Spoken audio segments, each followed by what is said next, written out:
ঢাকায় দিনগুলো বেশ ভালোই কেটেছিল আমাদের। এক সপ্তাহ হলো রাজশাহীতে চলে এসেছি আমরা। আমাকে আর জেনিসাকে রেখে আবার চলে গেছেন তিনি। জেনিসা আমার কাছেই থেকে গেছে। উনি বারবার নিয়ে যেতে চেয়েছেন, কিন্তু জেনিসা যায়নি। তাই ওকে এখানেই একটা স্কুলে ভর্তি করে দিয়েছেন উনি। যাওয়ার সময় ভীষণ অসহায় দেখাচ্ছিল তাকে। যাওয়ার সময় উনি আমাকে বলেছিলেন, মনে করো আমার প্রাণটা তোমাকে দিয়ে যাচ্ছি, সামলে রেখো। জানোই তো ও কেমন। আমি তাকে ভরসা দিয়েছি যে আমি জেনিসাকে সামলে রাখবো, কিন্তু আমি পড়ে গেছি এক গোলক ধাঁধায়। ঢাকাতে জেনিসার স্কুলে স্টুডেন্ট ইনফরমেশনে মায়ের নামের জায়গায় আমার নাম দেখেছিলাম আমি। আমার সাথে আরশের বিয়ে হয়েছে প্রায় 2 মাস হলো, কিন্তু জেনিসার স্কুল ফর্মে আমার নাম কিভাবে গেল? আরশকে একথা জিজ্ঞেস করেছিলাম আমি। উনি তখন চমকে উঠেছিলেন, বলেছিলেন, ভুল দেখেছ হয়তো। এরপর দ্রুত আমার কাছ থেকে চলে গিয়েছিলেন উনি। এ বিষয়ে কথা উঠালে উনি বারবার এড়িয়ে যান। ওনার মতলব বুঝতে পারি না আমি, তবে বিষয়টা আমার কাছে বেশ সন্দেহজনক মনে হলো।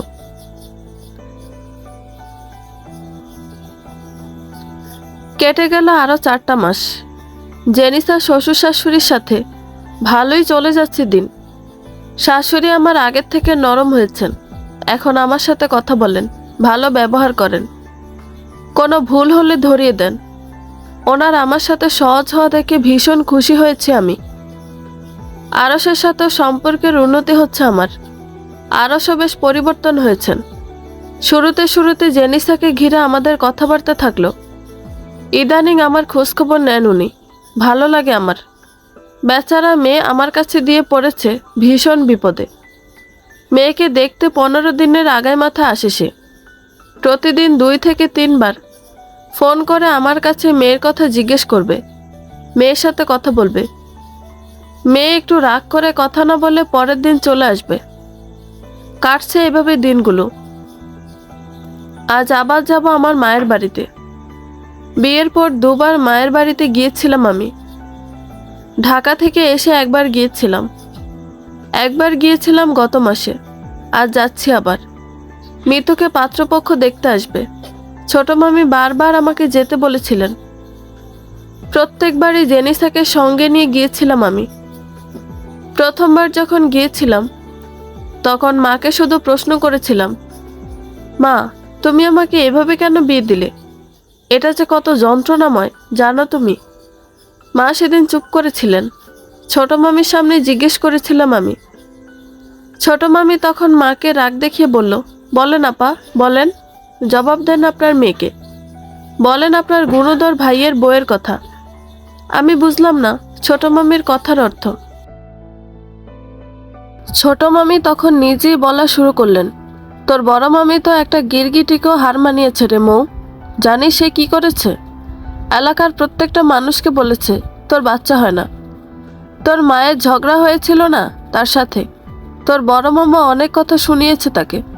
তাই সে পুরো এলাকা তোর নামে এই গীত গেয়ে বেড়াইছে। দেখতি না তোর জন্য বিয়ের সম্বন্ধ নিয়ে আসতো। এক ছেলের বাপ, 3 মেয়ের বাপ, সব ঘটকালি সে নিজে করত। যে মোটা অঙ্কের টাকা দিবে বলতো তার কথাই তোর মাকে এসে বলতো। কোনোটাতেই তো তোর মা রাজি হয়নি। শেষে আরশের বাপের কাছ থেকে অনেক টাকা নিয়েছে, আর তোর নামে বদনামও ছড়িয়ে দিয়েছে। তোর মাকে এসে বলেছে কে জানি পুরো এলাকায় ছড়িয়েছে এসব। তোর মা ভেবেছে তোর আর বিয়ে হবে না, তাই তোকে বিয়ে দিয়ে দিল তাদের পছন্দ করা ছেলের সাথে। তোর মাকে আমি যতটা চালাক আর শক্ত ভেবেছিলাম সে ততটাও না। একদম দিল সব শেষ করে। সেদিন অন্তরের মা আর বড় মামির মধ্যে অনেকটা মিল খুঁজে পেয়েছিলাম আমি। দুজনেই একরকমের মানুষ, নিজেদের দোষ যাদের চোখে পড়ে না। মা আর ছোট মামি প্রায় আমাকে এবারের কথা জিজ্ঞেস করেন, সবাই ভালো ব্যবহার করে কিনা, শ্বশুর শাশুড়ি কেমন, আরশ খারাপ ব্যবহার করে কিনা, এসব আর কি। আমি সত্য কথাই বলেছি। ছোট মামি তো সরাসরি বলেই বসলেন আরশের সাথে আমার সম্পর্ক ঠিক কিনা। আমি বলেছি সে আমার সাথে কখনো খারাপ আচরণ করেনি, কিন্তু সে ইনিয়ে বিনিয়ে স্বামী স্ত্রীর সম্পর্কের কথাই বারবার ইঙ্গিত দিয়েছিলেন। আমি তখন তাকে আমাদের ভিতর সম্পর্কটা খুলে বলেছি। মামি তখন আমাকে বলেছিলেন, যাই হোক, বিয়ে হয়ে গেছে, সম্পর্কটা এবার স্বাভাবিক করে নিয়ে সংসার কর, দোয়া করি জীবনে সুখী হ তুই। এরকম বিভিন্ন কথাই জিজ্ঞেস করেন উনি। আজও গেলে করবেন। জেনিসাকে প্রথম প্রথম আমার মা মেনে নিতে পারেননি। ও যখন নানু বলে কাছে যেত, দূরে সরিয়ে দিলেন। কিন্তু ধীরে ধীরে জেনিসার সাথে ভালো সম্পর্ক গড়ে ওঠে তার। এখন জেনিসাকে অনেক আদর করেন তিনি। মিতুকে পাত্রপক্ষ দেখে যাওয়ার পরেই শ্বশুরবাড়িতে ফিরে যাই আমি। আরশ বলেছেন চলে যেতে। আমি এর কারণ জিজ্ঞেস করিনি। রাতে আরশ ফোন করে বললেন আগামীকাল উনি সুইজারল্যান্ড যাবেন। আমার বুকটা ধুকপুক করে উঠেছিল তখন। উনি কেন সুইজারল্যান্ড যাবেন এখন?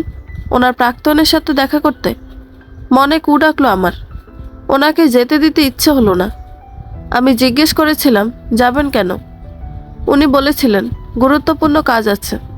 আমি তাকে আবার যখন বললাম না গেলে হয় না, তখন তিনি হেসে ফেললেন, বললেন একটা কাজ আছে, যেতেই হবে, দ্রুত ফিরবেন উনি, টেনশন করার কিছু নেই।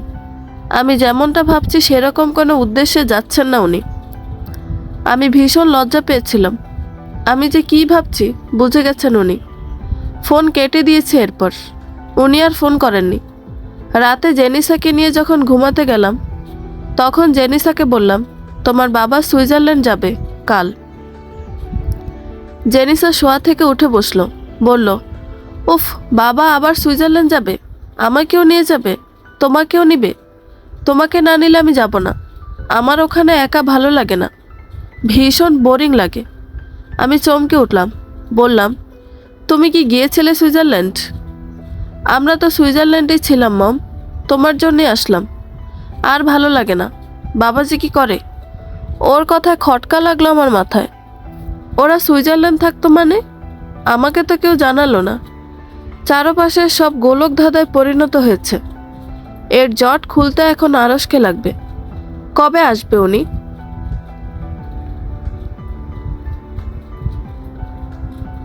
একটা সপ্তাহ কেটে গেল। আরশ ওই দিনের পর আর ফোন করেননি। অনেক চিন্তা হয় আমার ওনার জন্য। ফোন করব, তারও কোনো উপায় নেই। এখন শুধু অপেক্ষাই করতে হবে।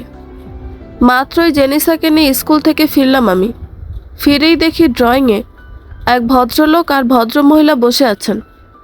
ভদ্রলোককে দেখে বাংলাদেশি কিছুতেই মনে হচ্ছে না। আমাকে দেখে আমার শ্বশুর শাশুড়ি এগিয়ে আসলেন। ভদ্রমহিলাও এগিয়ে এলেন আমার কাছে। এসেই বললেন জেনিসা দাদুর কাছে আসো। উনি আমার কাছ থেকে জেনিসাকে নিতে চাইল, কিন্তু জেনিসা আমার পিছনে এসে লুকালো। উনি বারবার ডাকার পরও জেনিসা গেল না। উনি জোর করছেন, এর মাঝে কোথা থেকে যেন আরশ এসে পড়ল। এসে ছো মেরে জেনিসাকে নিয়ে গেল। ভদ্রমহিলাকে উদ্দেশ্য করে বলল আমার কাছ থেকে জেনিসাকে নেওয়ার চিন্তা ভুলেও করবেন না। এরপর যদি আপনি না শুধরান তাহলে ওর চেহারাও কখনো দেখবেন না আপনি। মানবতা দেখিয়েছিলাম আপনার জন্য, কিন্তু আপনি তার মর্যাদা রাখেননি। বলে আরও জেনিসাকে নিয়ে উপরে রুমে চলে গেলেন। বেশ শব্দ করে দরজা ধাক্কা দিলেন। আমি শুধু তাদের কাহিনী দেখছি, কিন্তু কিছু বুঝতে পারছি না।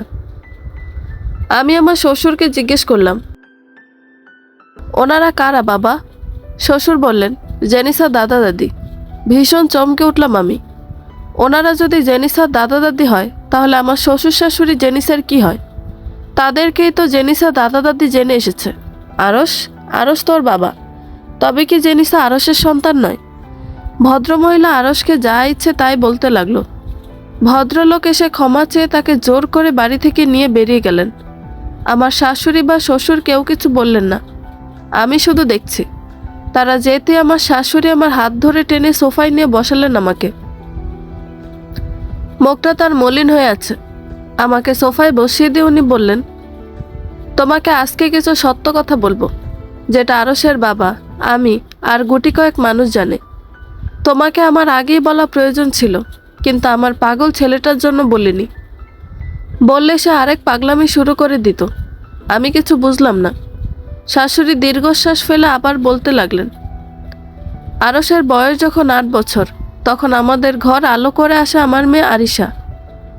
আরিশাকে পেয়ে সে কি যে খুশি হয়েছিল, সেটা তোমাকে আমি বোঝাতে পারবো না। ছোট থেকে ওর বোনকে ভীষণ ভালোবাসতো, অনেক আদর আহ্লাদ করে বড় করেছে তাকে। যখন যা চেয়েছে মেয়েকে তাই দিয়েছে। মেয়েটাও ছিল ভাই পাগল, কিন্তু কি থেকে যে কি হয়ে গেল। বলতেই শাশুড়ির চোখ থেকে নোনা জল গড়িয়ে পড়ল। শাশুড়ি আবার বললেন, আরও সুইজারল্যান্ড থেকেই পড়াশোনা করে, এরপর আরও সুইজারল্যান্ডে সেটেল হয়ে যায়। এ নিয়ে আমরা কখনো দ্বিমত করিনি, ছেলের পছন্দকে প্রাধান্য দিয়েছি। তখন আরিশার মাত্র 18, সবে মাত্র ইন্টার পরীক্ষা দিয়েছিল আরিশা। আরিশা জেদ ধরল সুইজারল্যান্ড যাবে আরশের কাছে বেড়াতে, সে সুইজারল্যান্ড ঘুরবে। আমরাও বারণ করিনি, ভাইয়ের কাছে বেড়াতে যেতে চাচ্ছে, এখানে বারণ করার কি আছে। কিন্তু সেবার মেয়ে যে আমার এত বড় একটা কাণ্ড ঘটিয়ে ফেলবে আমরা বুঝিনি। শাশুড়ি থামলেন, এরপর বললেন, সুইজারল্যান্ডে আরিশার সাথে পরিচয় হয় জোহানের। আমরা কেউ জানি না কিভাবে কোথায় ওর সাথে জোহানের পরিচয় হয়েছিল।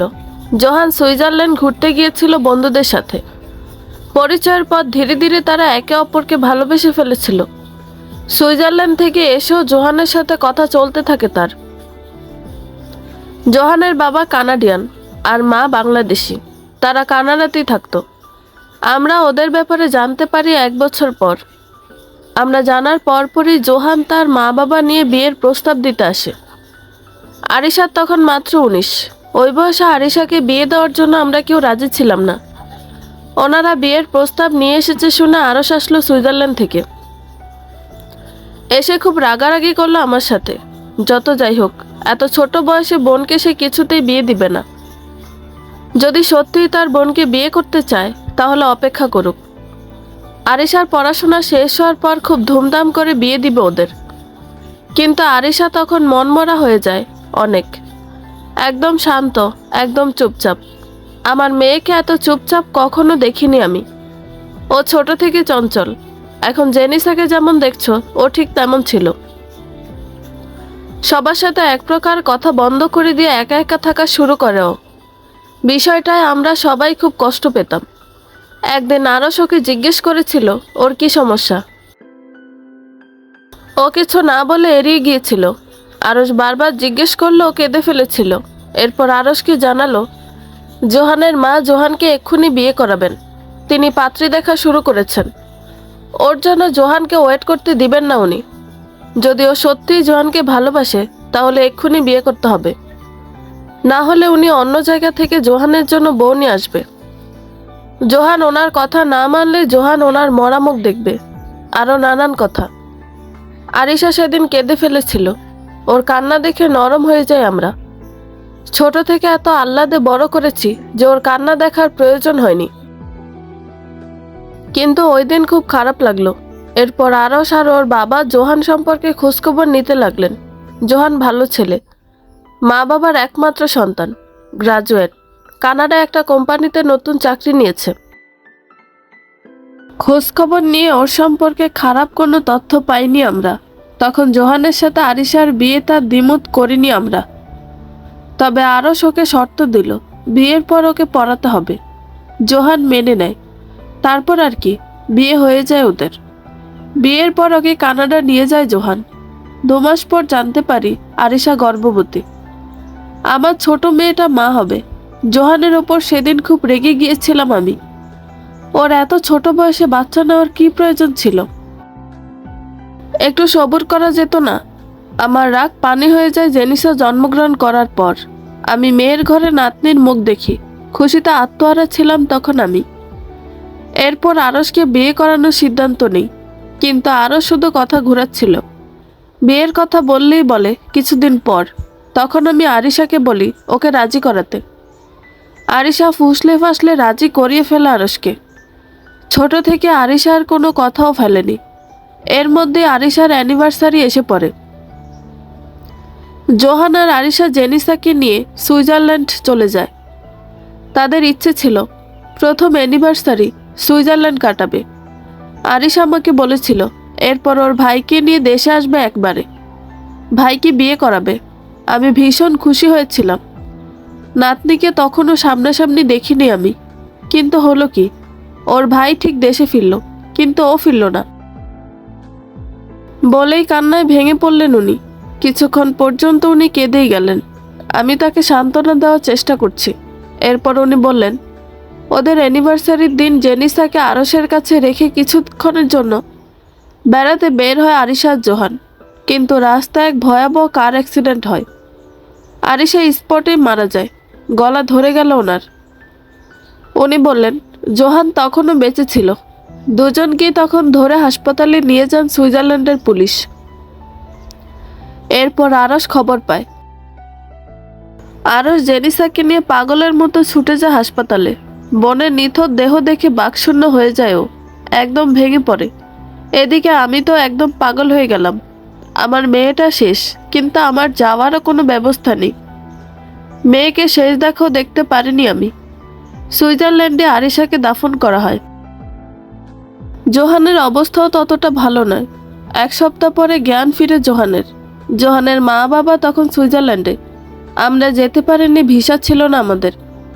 জোহানের জ্ঞান ফিরতে আরিশার কথা জিজ্ঞেস করে জোহান। জোহানের মা কেঁদে ফেলেন। জোহানকে উনি তখন বলেন, আরিশার জন্যই নাকি তার ছেলের এই অবস্থা। আরিশা মারা গেছে এও বলেন। সাথে আরিশাকে নিয়ে বিভিন্ন ধরনের কথা বলেন। জোহান সেদিন চুপচাপ তার কথা শুনেছিল, কোনো উত্তর দেয়নি। আরশও উপস্থিত ছিল। ওই মহিলার কথা শুনে সেদিন হাসপাতাল থেকে চলে গিয়েছিল। পরদিন জোহান তাকে ডেকে পাঠায়। আরশ হাসপাতালে গেলে জোহান ওকে বলে, জোহানের কিছু হয়ে গেলে জেনিসার দায়িত্ব তাকে নিতে। জোহানের শরীরের অবস্থা বেশি ভালো না। নিজের মায়ের কাছে জেনিসার দায়িত্ব দিতে চায় না ও। জেনিসাকে ওনার হাতে গেলে জেনিসা ভালো থাকবে না। সেদিন জোহানের কাছ থেকে আর কিছু সত্যি ঘটনা জানতে পারে আরশ। আরিশাকে জোহানের মা মেনে নিতে পারেননি। আরিশাকে আর তার কখনোই পছন্দ হয়নি। শুধুমাত্র ছেলের জন্য আরিশার আর জোহানের বিয়েতে রাজি হয়েছেন তিনি। আমরা যখন আরিশাকে দেরিতে বিয়ে দিতে চাচ্ছিলাম, তখন তিনি ইচ্ছে করে এমন বিয়ের জন্য তাড়াহুড়ো করেন যাতে আমরা বারণ করে দিই, কিন্তু আমরা রাজি হয়ে গিয়েছিলাম। জোহান সেদিন সব খুলে বলে আরশকে, আর কাগজে কলমে সহ একটা ভিডিও স্টেটমেন্ট দেয় সে, যেখানে সে বলে তার কিছু হয়ে গেলে জেনিসার সব দায়িত্ব আরশের। আরও সারা জীবন জেনিসাকে নিজের কাছে রাখতে পারবে। এতে করে তার বাবা মা কোনো হস্তক্ষেপ করতে পারবে না। এর কিছুদিনের মধ্যেই জোহানও মারা যায়। এরপর থেকে জেনিসাকে নিয়ে আরশ দিন কাটানো শুরু করে। সুইজারল্যান্ডে জেনিসাকে নিয়ে থাকা শুরু করেও। আরিশার মৃত্যুর 2 মাস পর জেনিসাকে নিয়ে বাংলাদেশে এসেছিল একবার সে। আমাদের ভিসা হলো, আমাদের নিয়ে গেল মেয়ের কবর দেখাতে। শেষ দেখা মেয়েকে দেখে আসলাম। আরও জেনিসা সব দায়িত্ব নিল, একাই লালন পালন করতে লাগলো ওখানে থেকে। কতবার বলেছি, তুই পারবি না, ওকে আমার কাছে দে। ও দেয়নি, নিজের কাছেই রেখেছে। নিজের মেয়ের পরিচয়ে জেনিসাকে পালা শুরু করে। জেনিসা একটু বড় হয়। ওর বয়স 2 বছর হলে ওকে নিয়ে দেশে ফেরে আরশ। তখন ওকে জোর করে বিয়ে করে দিতে চেয়েছিলাম আমি। মেয়ে তো আমার গেছে, ছেলের জীবনটা কি এভাবে একা একা কাটবে? সেই চিন্তা থেকে ওকে বিয়ে করাতে চাইলাম আমি। ও বুঝতে পেরে জেনিসাকে নিয়ে আবার চলে গেল সুইজারল্যান্ড। এরপর আর ফেরেনিও। জেনিসার সাথে মোবাইলে কথা হতো আমাদের। আস্তে আস্তে জেনিসা আরেকটু বড় হলো, সবার সাথে মেশা শুরু করলো। আরশ ওকে একার হাতে সামলালেও মা তো মাই। জেনিসা ওর কাছে শুধু মাকে চাইতো। আরশ চাইতো না যে ও জানুক ওর মা নেই আর কষ্ট পাক। তাই ওকে মিথ্যা আশ্বাস দিতে লাগলো। ও ওকে বলতে থাকলো, তোমার মা বাংলাদেশে। আমাদের সাথে রাগ করে চলে গেছে। জেনিসা একসময় ওকে মায়ের জন্য খুব বিরক্ত করতে থাকে। জেনিসার কোনো আবদারও ফেলেনি, কিন্তু এই আবদার মানতেও নারাজ। ও সবসময় এক কথাই বলতো, ও যদি বিয়ে করে এমনও হতে পারে যে ওর বউ জেনিসাকে দেখতে পারলো না, তখন কি হবে? আর যদি দেখতেও পারে, নিজের একটা বাচ্চা হওয়ার পর আর দেখতে পারবে? যার জন্য বিয়ে করবে তাকেই না দেখতে পারলে তো বিয়ে করার মানে নেই। আর কোন মেয়ে এটা জেনে ওকে বিয়ে করবে যে বিয়ের পর তাকে তার স্বামীর বোনের মেয়েকে পালতে হবে? তাও আবার নিজের পরিচয় দিয়ে। ও নাকচ করে দেয়, কিন্তু জেনিসা ওদিকে মা মা করে পাগল করে দিচ্ছে। বাধ্য হয়ে বিয়ে করতে রাজি হয় ও, কিন্তু সাথে এক শর্ত জুড়ে দেয়, ও বিয়ে করবে এমন কাউকে যার কোনো বাচ্চা নেই বা বাচ্চা হয় না। তাহলে সে আর জেনিসার প্রতি কোনো অবহেলা করবে না, জেনিসাকে নিজের মেয়ের মতো আদর করবে। ওর কথা অনেক রাগ হয়েছিলাম আমি, নাকচ করে দিলাম আমি। ব্যাস, ও তখন বলল তাহলে ও আর জীবনেও বিয়ে করবে না, এভাবেই কাটিয়ে দিবে জীবন। ওর জীবন কি এভাবেই চলবে? তখন ওর বাবা আমাকে বলল রাজি হয়ে যেতে। আমি রাজি হতে পারলাম না, তাও মেনে নিলাম ছেলের জন্য। তখন ওর বাবা ওর জন্য মেয়ে দেখা শুরু করলো। তোমার বড় মামি তখন আমাদেরকে তোমার সন্ধান দিল।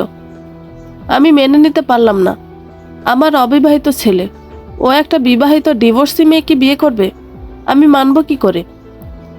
আমি ওর বাবাকে বললাম তোমার বিষয়ে ওকে না জানাতে, কিন্তু ওর বাবা তোমার কথা ওকে বলে দিল। ও তোমার আগের বিয়ের ব্যাপারে সব জানলো, তোমার খোঁজ খবর না শুরু করলো। কিছুদিন পর বাংলাদেশে আসলো, 6 মাস নিজের চোখে পর্যবেক্ষণ করলো তোমাকে। এরপর বিয়ের জন্য রাজি হলো, প্রস্তাব পাঠালো তোমাদের বাড়িতে। তোমার মা সহ বাকি পরিবারও রাজি হলো। বিয়ে হয়ে গেল তোমাদের। এরপর তো তুমি সব জানোই। আমি দীর্ঘক্ষণ বসে ওনার সবগুলো কথা শুনলাম। উনি কথা শেষ করে কিছুক্ষণ থামলেন, এরপর বললেন, জেনিসার দাদি মানুষটা বেশি ভালো না। আমার মেয়েটা যখন মারা গেল, তখন তিনি নিজের ছেলের অবস্থার জন্য আমার মেয়েকে দায়ী করলেন। আর এদিকে আমি আমার মেয়ে হারিয়েছি, আমার কি বলা উচিত? এ তো ওনার শেষ হলো না। জোহান যখন মারা যায়, তখন তো যা ইচ্ছে তাই বলেছেন আমাদের। জেনিসাকেও দেখতে আসতেন না তিনি। আমার মেয়ের মেয়ে জেনিসা, তাই জেনিসাকেও কাছে টানেননি তিনি। অথচ তার বংশধর জেনিসা। জেনিসার দাদা মাঝে মাঝে আরশের কাছ থেকে জেনিসার টুকটাক খোঁজখবর নিতেন। দাদি তা করতো না, কিন্তু ওর যখন 2 বছর আরশ দেশে এসেছিল, তখন উনি জেনিসাকে দেখতে এসেছিল। সেবার কাঁদতে কাঁদতে মাফ চেয়েছিলেন। তার ভুল হয়ে গেছে, তার মাথা ঠিক ছিল না। আরও নানা ধরনের কথা বললেন তখন। আমরা আর বেশি কিছু বলিনি, বলে কি হবে? আমি মেয়ে হারিয়েছি, উনিও ছেলে হারিয়েছেন। আমি মেনে নিয়েছি, ধৈর্য ধরেছিলাম। উনি মানতে পারেননি, তাই এরকম করেছেন। কুকুর কামড় দিলে তো আর উল্টে কুকুরকে কামড়ানো যায় না। তাই আর বেশি কিছু বলিনি ওনাকে। এরপর থেকে উনি প্রায় সময় জেনিসার খোঁজখবর নিতেন। কিন্তু আরও সুইজারল্যান্ডে থাকা অবস্থায় একবার আরশের কাছ থেকে জেনিসাকে নিজের কাছে নিয়ে যাওয়ার জন্য যান তিনি। আরশ তার প্রস্তাবে নাকচ করে দেয়। তখনই তিনি হুলস্থুল কাণ্ড বাঁধিয়ে দেন। সুইজারল্যান্ডে পুলিশ কমপ্লেন করেন। আরশ তখন জোহানের স্টেটমেন্ট দেখায় তাদের। দেখানোর প্রয়োজনও ছিল না যদিও, কারণ পুলিশের উপস্থিতিতেই জোহান স্টেটমেন্ট দিয়েছিল। এরপর উনি আরেকবারও এমন কাণ্ড করেছিলেন, কিন্তু লাভ হয়নি। আজ আবার করলেন। সম্পূর্ণ ঘটনা শুনলাম আমি। কথা শেষে আমি যখন উঠে যাচ্ছিলাম, তখন আমার শাশুড়ি বললেন, তোমাকে শুরুতে আমার পছন্দ ছিল না, কিন্তু এখন তোমার প্রতি কোনো অভিযোগ নেই আমার। এতে তো তোমার কোনো দোষ নেই। আমার ছেলে নিজের পছন্দে তোমাকে বিয়ে করেছে। তুমি তো আর এগিয়ে আসোনি। শুধু তোমার কাছে আমার একটা অনুরোধ, ওদের দেখে রেখো। আরশ ভীষণ একা, ওকে সঙ্গ দিও। আর জেনিসাকে নিজের মেয়ের মতোই দেখো। ও কিন্তু আসল মা, সৎ মা কি বোঝে না, তোমাকে মা হিসেবে জানে। আমি কিছু বলিনি। আমি আমাদের রুমে চলে গেলাম। রুমে গিয়ে দেখি চারপাশে সব পর্দা দিয়ে রুমটাকে একদম অন্ধকার করে দিয়েছেন আরশ। জেনিসা খাটে ঘুমাচ্ছে। আরশ খাটের সাথে হেলান দিয়ে মাথা নিচু করে বসে আছে। আমি দরজা আটকে দিলাম, ওনার পাশে গিয়ে বসলাম। উনি মাথা উঠিয়ে আমাকে দেখলেন, এরপর আমাকে শক্ত করে জড়িয়ে ধরে কেঁদে ফেললেন। আমি তাকে সান্ত্বনা দিতে থাকলাম। উনি একটু শান্ত হলেন, এরপর বললেন, আমি তোমার থেকে অনেক কিছু লুকিয়েছি মৌ। আমি বললাম, জানি, মা বলেছেন। উনি দীর্ঘশ্বাস ফেললেন, এরপর চোখ মুখ মুছে নিলেন। এরপর বললেন, আরিশার মৃত্যুটা আমাকে অন্যরকম বানিয়ে ফেলে মৌ। ওই সময় আমি কি করব ভাবতে পারছিলাম না। এর কিছুদিন পর জোহানও মারা গেল। আমার কাছে রেখে গেল আমার ছোট বোনটার অংশকে। জেনিসাকে কিভাবে পালবো, কিভাবে ওর দেখাশোনা করব, কিভাবে ওকে বড় করব, তাই ভাবতে লাগলাম। ওইদিকে ওর দাদি নানান কটূক্তি করছিল, তাই সিদ্ধান্ত নিলাম নিজের পরিচয় ওকে আমি বড় করব। ওকে নিজের সন্তান বানিয়ে নিলাম। জীবনে বিয়ে করব না সিদ্ধান্ত নিলাম। বিয়ে করলে অন্য একটা মেয়ে তো আর ওকে মেনে নিবে না। নিজের সব আনন্দ, সব খুশি ওর মধ্যেই পেলাম আমি। কিন্তু যখন ও বড় হচ্ছিল তখন মা মা করতে লাগলো। আমি কখনো ওকে কোনো কষ্ট পেতে দেইনি। ও যখন মায়ের জন্য পাগলামি করত, আমি বলতাম তোমার মা বাংলাদেশে, আমাদের সাথে রাগ করে চলে গেছে। ও জিজ্ঞেস করত কেন গেছে, আমি বলতাম তুমি দুষ্টুমি করো দেখে চলে গেছে, তুমি ভালো হয়ে গেলে ফিরে আসবে। ও তখন শান্ত হয়ে যেত। এভাবে অনেকগুলো দিন ধোঁয়াশার মধ্যে রেখেছি আমি ওকে। এরপর যখন আর পারছিলাম না, তখন সিদ্ধান্ত নেই বিয়ে করব। যদি আমি একটা সাধারণ মেয়েকে বিয়ে করতাম, তাহলে তো জীবনেও সে জেনিসাকে মেনে নিত না। তাই আমি অসাধারণ কাউকে খুঁজতে লাগলাম, যার কোনো সন্তান নেই, যে সন্তানের মর্ম বুঝবে, মায়ের মতো আদর যত্ন করে দেখে রাখবে ওকে। তখন তোমাকে পেলাম।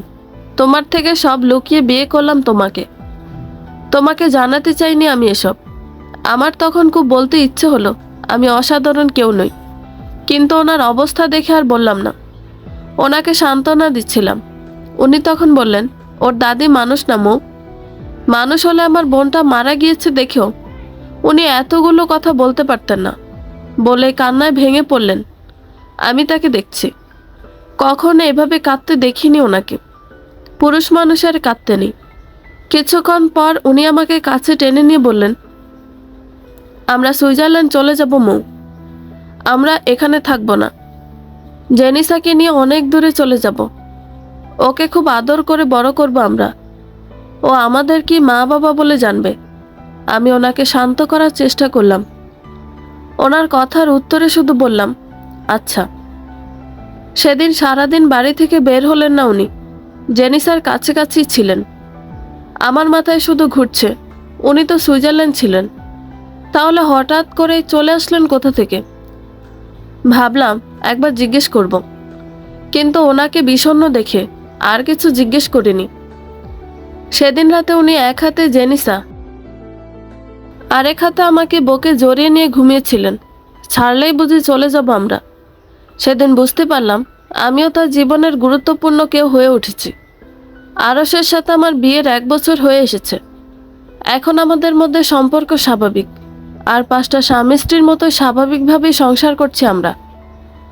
জেনিসাকে নিজের মেয়ের মতোই দেখাশোনা করছি। ও কষ্ট পাক তা আমিও চাই না। ও জানে আমি ওর মা। আরও সেদিন আমাকে নিজে থেকে বলেছিল উনি গত বছরের মাঝামাঝি সময়ে বাংলাদেশে এসেছিলেন। আমার সম্পর্কে খোঁজখবর নেওয়ার সময় জেনিসাকে স্কুলে দিয়েছিলেন। তখন ওর মায়ের নামের জায়গায় আমার নামই দিয়েছিলেন তিনি। আর স্কুলে বলেছিলেন আমি রাগ করে বাপের বাড়ি গিয়েছি। আমি অবাক হয়েছিলাম তখন। আমাকে দেখিয়ে আমার নাম দিয়ে দিলেন। যদি আমার সাথে বিয়ে না হতো তখন? আমি তাকে জিজ্ঞেস করেছিলাম আপনার সাথে যদি আমার বিয়ে না হতো তখন কি করতেন? উনি হাসলেন। এরপর বললেন সেটা তখন ভাবতাম, বিয়ে তো হয়ে গেছে, তাই আর এ বিষয়ে ভাবিনি আমি। আপনি সুইজারল্যান্ড থেকে এসেছেন কবে? আমাকে একটাবারও তো কল করলেন না। সময় পাইনি। আমার কিছু গুরুত্বপূর্ণ কাজ ছিল, তাই গিয়েছিলাম। ভেবেছিলাম একেবারে বাড়ি এসে তোমাকে সারপ্রাইজ দিব, কিন্তু এখানে এসে তো নিজেই সারপ্রাইজ পেয়ে গেলাম। আমি না আসলে মহিলা যে কি করতো তোমার ধারণার বাইরে মৌ। আমি কিছু বলিনি, সব ঠিক আছে।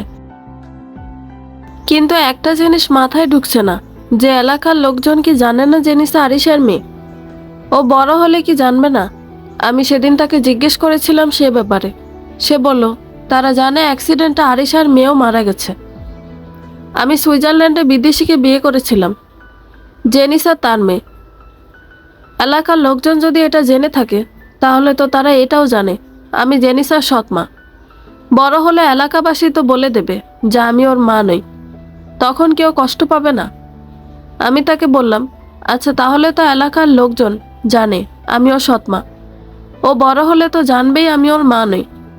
আপনারটা বাদ দিলাম, তখন কি করবেন? ও তো তখন বেশি কষ্ট পাবে। ও এখানে থাকলে তো জানবে আমরা এখানে থাকছি না মু, শুধুমাত্র আর কটা দিন। তোমার অনার্স শেষ হলে আমরা সুইজারল্যান্ড চলে যাব, আর কখনো দেশে ফিরবো না। আমি চমকে উঠলাম, কখনো দেশে ফিরবে না মানে? আমি বললাম, কখনো ফিরবেন না? আমার মা তো একা, তাকে রেখে যাব কি করে আমি? তাছাড়া আপনার মা বাবা, উনি সেদিন বলেছিলেন আমরা সবাই চলে যাব। তোমার মা, আমার মা বাবা সহ সবাই আমরা আরিশার কাছেই থাকবো মৌ।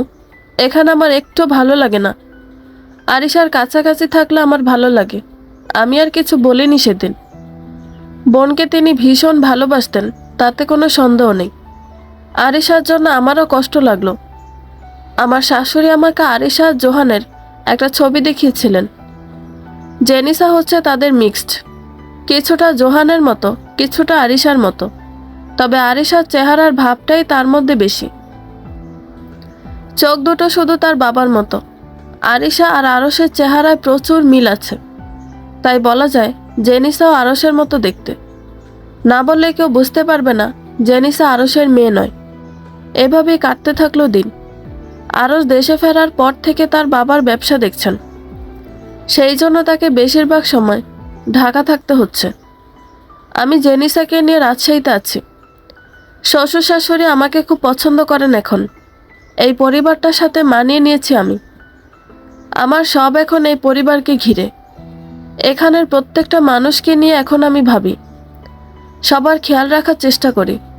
এর মধ্যে আমার মাও এ বাড়িতে এসেছিলেন কয়েকবার। মাকে সব ঘটনা খুলে বলেছি আমি। মা শুনে খুব আশ্চর্য হয়েছিলেন আর বলেছিলেন, আরও যেভাবে চলতে বলে সেভাবে চলিস।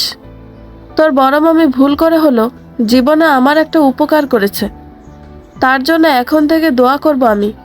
আমি হেসে ফেলেছিলাম, কিন্তু মা ঠিকই বলেছেন। মামি একটা তো উপকার করেছে, না হলে এমন সুন্দর একটা পরিবার আমি কোথায় পেতাম। তার জন্য আমিও দোয়া করি এখন আল্লাহ তার মাথার কুবুদ্ধিগুলো নিয়ে তাকে সুবুদ্ধি দান করুন। দেখতে দেখতে আরও কটা দিন গেল। এর মাঝে বুঝতে পারলাম আমি প্রেগনেন্ট। আরশকে কিভাবে বলবো বুঝতে পারছিলাম না। শুনলে উনিই বা কী রিয়াকশন দিবেন বুঝতে পারছিলাম না। কিন্তু আমার বা আমার বাচ্চার তো কোনো দোষ নেই এতে। তাই সিদ্ধান্ত নিলাম আরশকে বলে দেব। আরশ যখন ঢাকা থেকে ফিরল তখন বেশ খানিকটা সাহস সঞ্চয় করে তাকে আমি বললাম, আপনাকে একটা কথা বলার ছিল। উনি মিষ্টি করে বলেছিলেন, কি কথা, বলে ফেলো। আমি সময় নিয়ে বললাম, আমি প্রেগনেন্ট। আরশের চোখ মুখ দেখে মনে হচ্ছে ভীষণ আশ্চর্য হয়েছেন তিনি, কিন্তু নিজেকে মুহূর্তে স্বাভাবিক করে নিলেন উনি। এরপর বললেন, আমার এই মুহূর্তের অনুভূতি তোমাকে আমি বোঝাতে পারবো না, তাই তুমি এক্সপ্লেন করো। এরপর আমার জীবনের সমস্ত ঘটনা ওনাকে জানালাম। উনি খুব মনোযোগ দিয়ে শুনলেন আমার কথা। এরপর বললেন, তুমি বিয়ের সময় প্রতিবাদ করনি কেন? আমি বললাম, করে কি লাভ হতো? উনি বললেন, করেই দেখতে কি হতো আর না হতো। তাহলে আপনি আমাকে বিয়ে করতেন না? আরশ চুপ থাকলেন। এরপর বললেন, এমনটা নয়। তাহলে কেমন? উনি দীর্ঘশ্বাস ফেললেন, বললেন, আমি তোমার সম্পর্কে যত জায়গায় খবর নিয়েছি সবাই এক কথাই বলেছে। কেউ কখনো তোমার সত্যিটা আমাকে বলেনি। তোমার নিজের মামিই তো এমন বলেছে, আর লোকদের কথা বাদই দিলাম। তোমার উচিত ছিল আমাকে সত্যটা বলা। কেউ তো বিশ্বাস করলো না।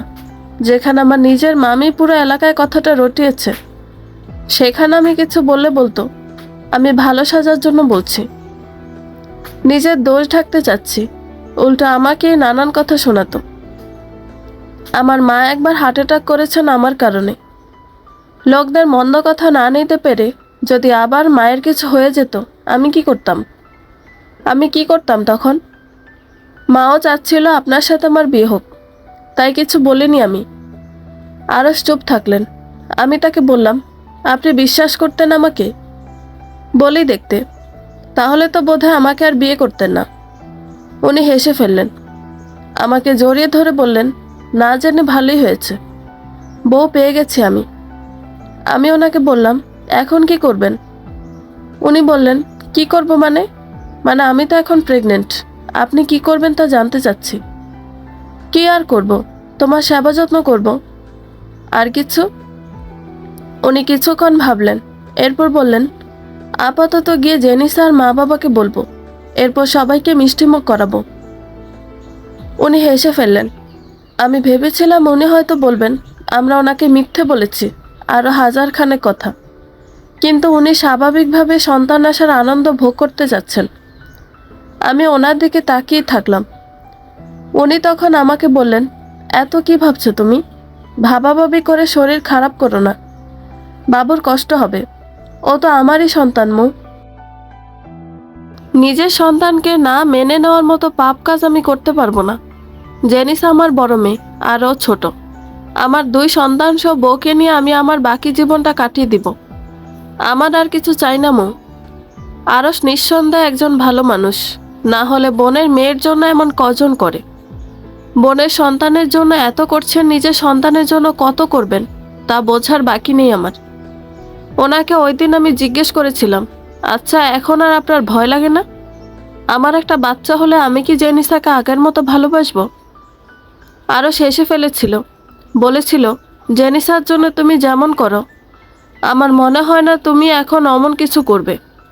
বিশ্বাস আছে আমার তোমার প্রতি। আমি সেদিন ওনাকে জিজ্ঞেস করেছিলাম, আর ভালোবাসা? আমাকে ভালোবাসেন আপনি?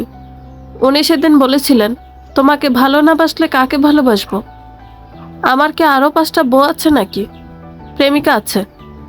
হুহ, আমি চুপ থাকলাম। বললাম, আমাকে নিয়ে আপনি সংসার করছেন?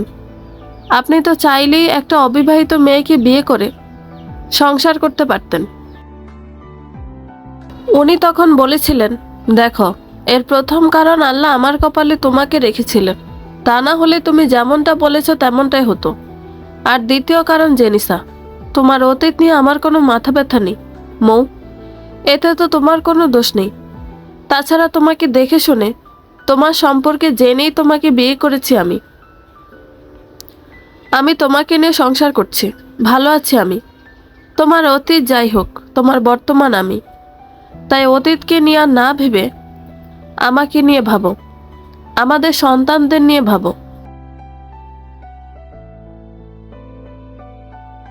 আরস যখন তার মাকে বলল আমি সন্তান সম্ভবা, তখন তিনিও বেশ অবাক হন, কিন্তু খুশি হন খুব। শ্বশুর শাশুড়ি আমার সাথে স্বাভাবিক আচরণই করলেন। জানি না আরস তাকে আমার বলা কথাগুলো বলেছিল কিনা। শাশুড়ি এরপর থেকে আমার প্রতি ভীষণ দুর্বল হয়ে যান, আমার খেয়াল রাখা শুরু করেন। জেনিসা সেদিন নেচে নেচে সারা বাড়ি মাথায় তুলেছে। আরস ওকে বলেছিলেন, জেনিসা আমাদের বাসায় একটা ছোট্ট বাবু আনবো, তোমার একটা ভাই বা বোন আনবো। জেনিসা আরসকে বলল, ভাই আনবে নাকি বোন আনবে, নাকি দুটোই আনবে? আমি হেসে ফেলেছিলাম ওর কথায়। ওকে কোলে নিয়ে বললাম, যখন আনবো তখন বলতে পারবো আম্মু। কখন আনবে? কাল আনবে? না, আরও অনেক দিন পর। এক্ষুনি নিয়ে আসো না, আমি ওর সাথে খেলবো, অনেক মজা হবে। আরস বললেন, এক্ষুনি আনা যাবে না মামনি, আরও অনেক ছোট থাকবে, তুমি ওর সাথে খেলবে কি করে? কত ছোট থাকবে ও? একদম ছোট। জেনিসা তখন কি বুঝলো জানি না, বলল, আমি ওর নাম রাখতে পারবো? আরও শেষে ওকে তার কোলে নিয়ে গেল, বলল, ইয়েস, আমার মামনি তো নাম রাখবে। ও কিছুক্ষণ ভাবল। আমরা দুজনই অনেক আগ্রহ নিয়ে বসে আছি ও কি বলে। এরপরও বলল, আমি ওর নাম জুবাইদ রাখবো। আরস বললেন, জুবাইদ তো ছেলেদের নাম, তোমার জন্য বোন আনলে তখন কি রাখবে? আমার ভাই লাগবে, তুমি আমার জন্য ভাই আনবে, আমি একটা ভাই চাই। আরস বললেন, বোন ভালো লাগে না তোমার? লাগে, কিন্তু আমার ভাই লাগবে। আমার জন্য ভাই না আনলে আমি দাদুর কাছে বিচার দিব। আমি আর আরস দুজনেই হেসে ফেললাম। আরস ওকে বললেন, ঠিক আছে, তাই হবে। এক ফুটফুটে কন্যা সন্তান জন্ম দিলাম আমি। জেনিসর নাম রাখলো জেনিফার। তার জন্য ভাই আনেনি দেখে মুখ ফুলিয়ে থেকেছিল প্রথমে, কিন্তু কিছুক্ষণ পরে ঠিক হয়ে যায়। সারাদিন জেনিসা জেনিফারের সামনে বসে থাকে, জেনিফারকে অনেক ধরনের কথা বলে। ওর কথার ধরনগুলো অনেকটা এরকম যে জেনিফারকে দ্রুত বড় হতে হবে, ওর সাথে খেলতে হবে, জেনিসার সাথে একসাথে স্কুলে যেতে হবে। জেনিফার কি আর এত কিছু বোঝে? জেনিসা যখন এসব বলে হয়তো সে এদিক ওদিক তাকিয়ে থাকে, না হলে ঘুমায়। জেনিসা একা একাই বকবক করতে থাকে। জেনিফার হওয়ার পর আমাকে নিয়ে ঢাকা চলে আসেন আরশ। আমার ততদিনে অনার্স শেষ হয়ে গেছে। আমাদের ঢাকা নিয়ে আসার পর আরশ বলেন, এখন বাসায় থাকলে মন আর রাজশাহীতে পড়ে থাকবে না। আমি হেসে ফেললাম, বললাম, মন রাজশাহীতে ছিল কেন? উনি বললেন, বউ বাচ্চা দূরে থাকলে মন কি আর বাসায় থাকে? মেয়েদের না দেখে থাকাটা ধীরে ধীরে কঠিন থেকেও কঠিনতর হয়ে যাচ্ছে। দূরে থাকলে মনে হয় আমার রুহ আমার কাছে নেই। আর বউ, তাকে ছাড়া থাকা যায়, তাই না? এক কাজ করুন, আপনি মেয়েদের নিয়ে থাকুন, আমি ফিরে যাচ্ছি রাজশাহীতে। বলে মিথ্যে রাগ দেখিয়ে চলে যেতে চেয়েছিলাম আমি। আরশ আমাকে থামিয়ে দিলেন, বললেন, বউ তো বই, বউ ছাড়াও থাকা যায় না। আমি ফ্যামিলি ছাড়া থাকতে চাই না মৌ। আমি আমার ফ্যামিলি নিয়ে খুব সুখে বাঁচতে চাই। আরশকে আমি যতই দেখি ততই মুগ্ধ হই। উনি নিঃসন্দেহে একজন ভালো মানুষ। বোনের মেয়ের জন্য উনি যা করেছেন, আমাদের জন্য কতটুকু করবেন বোঝা বাকি নেই আমার। বোনের মেয়ে, নিজের মেয়ে, আমি কিংবা বাবা মা সবাইকে আগলে রাখেন। ওনার আপন মানুষগুলোকে খুব গুরুত্ব দেন উনি। ওনার সাথে বিয়ে হওয়ার পর কিংবা সত্যি জানার পর কখনোই উনি আমাকে আমার অতীতের ব্যাপারে কিছু বলেননি, আর না স্মরণ করেছেন। আমার শ্বশুর শাশুড়িও করেননি। আরশের সাথে আমি ভালো আছি। আমাদের 2 সন্তানকে নিয়ে আমাদের ছোট সংসার সাজিয়েছি আমরা।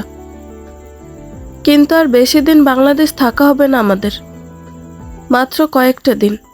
এরপর ভিসা বের হলেই আমরা বাংলাদেশ ছেড়ে সুইজারল্যান্ড চলে যাব। আরশ বাংলাদেশ থাকতে একদম ইচ্ছুক নন। ওনার কথা হচ্ছে, যদি আমরা বাংলাদেশ থাকি তাহলে জেনিসা কিছুদিন পরই জেনে যাবে জেনিসা আমার মেয়ে নয়। আশেপাশের লোকজন বলে দেবে, এতে কোনো সন্দেহ নেই।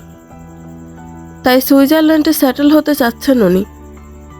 আমরা সবাই চলে যাব, আমার শ্বশুর শাশুড়ি, জেনিসা, জেনিফার সহ সবাই, সাথে আমার মাও যাবেন। আরশ নিজেই ওনাকে নেওয়ার কথা বলেছেন। মা নাকচ করে দিয়েছিলেন। আরশ বিভিন্ন উপায়ে রাজি করিয়ে ছেড়েছেন ওনাকে। আমার মাও প্রায়ই আমাদের বাসায় আসা যাওয়া করেন। জেনিসার সাথে এখন আমার মায়ের প্রচুর ভাব।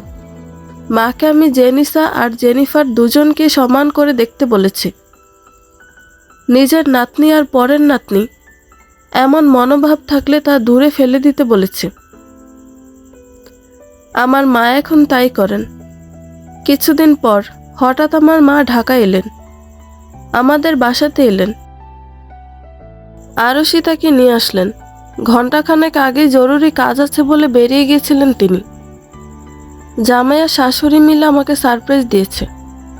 ট্রেনের টিকিট কেটে মা ট্রেনে চড়েছেন, আরশ তাকে নামিয়ে এনেছে। মা আসাতে জেনিসা ভীষণ খুশি। নানু নানু বলে মায়ের কোলে চড়ে গেল। মা ওর সাথে কথা বলতে বলতে ভিতরে চলে গেলেন। আমি আরশকে জিজ্ঞেস করলাম, এই আপনার জরুরি কাজ? আরশ আমার গাল টেনে দিলেন, বললেন, বউকে খুশি করা জরুরি কাজ থেকে কম কিসের? আমি অবাক হলাম, বললাম, আমি আবার অখুশি ছিলাম কবে?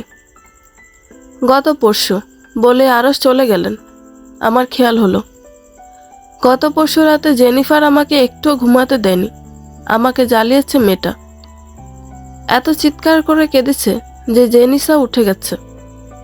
জেনিসা উঠে মনে করেছে আমি বাবুকে মেরেছি, তাই বাবু কাঁদছে। এরপর সেও কেঁদে ফেলেছে আর বারবার বলছে আমি বাবুকে মেরেছি কিনা। 2 মেয়ে আমার মধ্যরাতে কাঁদার প্রতিযোগিতা লাগিয়েছিল। জেনিসা ফুফিয়ে ফুফিয়ে কেঁদেছে আর জেনিফার চিৎকার করে। জেনিসাকে বললাম, আমি মারিনি, ও ঘুম থেকে উঠে এভাবে কাঁদছে। ও শান্ত হলো কিছুটা। কেন কাঁদছে আমি নিজেও জানি না, কিন্তু জেনিফারকে তো আমি সামলাতে পারছিলাম না। আরশ উঠে বসে আছে। সে জেনিফারকে কোলে করে ঘরের মধ্যে পায়চারি করতে লাগলো। আমি জেনিসাকে আবার ঘুম পাড়াতে নিলাম। ওইদিকে আরশও জেনিফারকে ঘুম পাড়িয়ে ফেলেছে। দুইজনকে শুইয়ে যখন নিজে শুলাম, ঘন্টার মাথায় আবার জেনিফার উঠে গেল। আমি হুড়মুড়িয়ে উঠলাম, ওকে নিয়ে অন্য ঘরে চলে গেলাম। আরশকে ডাকলাম না, তার সকালে অফিস আছে, আর ও ঘরে থাকলে নিশ্চিত ও আবার জেনিসাকে উঠিয়ে দিবে।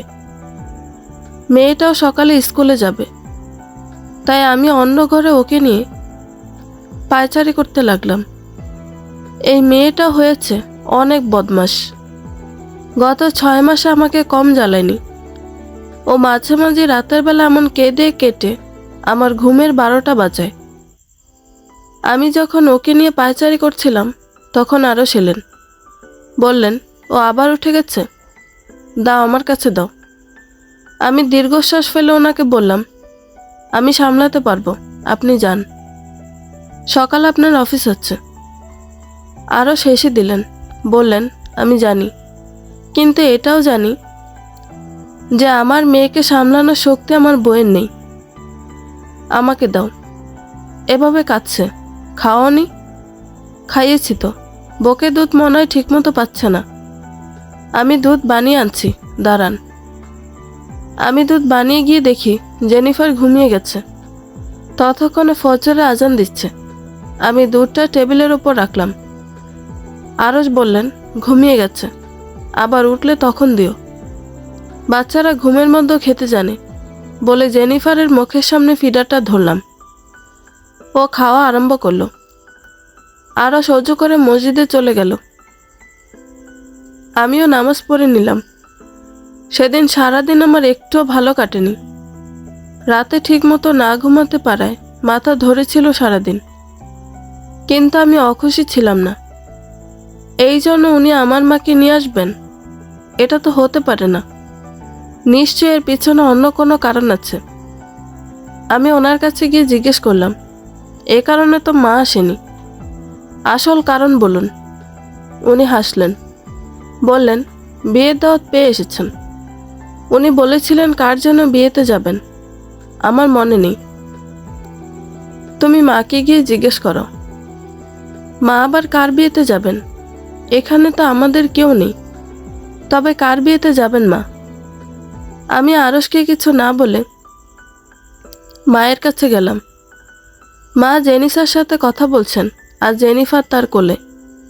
আমাকে দেখে বললেন, কি রে, ওদের ঠিকমতো খাওয়াস না? এ অবস্থা কেন দুজনের? হতাশ হলাম আমি।